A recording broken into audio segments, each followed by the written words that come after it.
Yes, this is the Academy's 100th commencement. With the exception of changes in names and faces, it will look very much like last year's, and I suspect very much like next year's 101st. By adhering to past practices, the school retains traditions and makes important connections between its present and its past.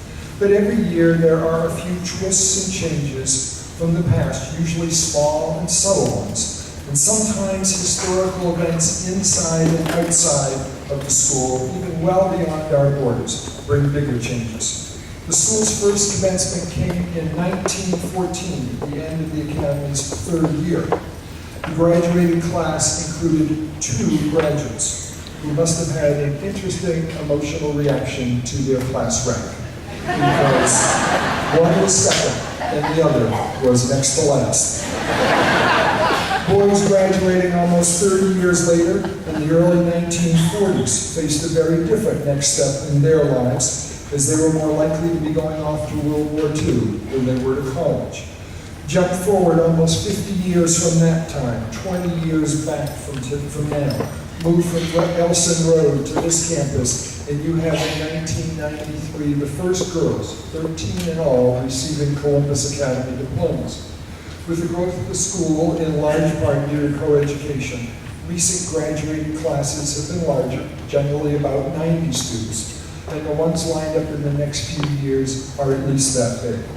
But today's group is a bit smaller number of 80, an almost symmetrical 41 boys and 39 girls. And the class of 2013 could well argue that it is proof that good things come in small packages.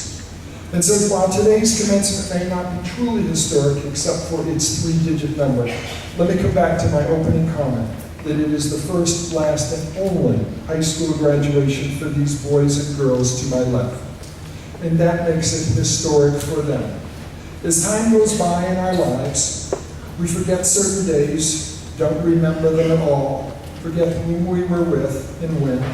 But I suspect that every adult here has some frozen mental picture of that day we graduated from high school, of that last occasion when we were with those who helped shape shaped us into the adults we became, of that time and of that place.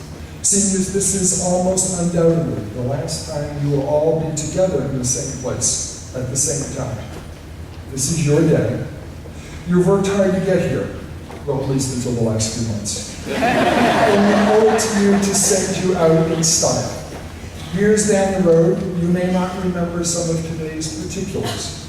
You may not remember who spoke, what they said, who sang what, or even what family members and friends came to join the festivities. But you will leave with a final impression of Columbus Academy, and we hope it is an absolutely positive one. A Columbus Academy commencement is enhanced by the music of our students. You've already heard music today by the Academy Orchestra under the direction of Miss Cynthia Bush, also the upper school band, and both groups were without their seniors. Band directed by Mrs. Jessica Sneeringer brought in the seniors with the traditional pomp and circumstance. Now it's time to feature some choral music, and I'm pleased to introduce the seniors of the upper school chorus under the direction of Miss Amy Brooks.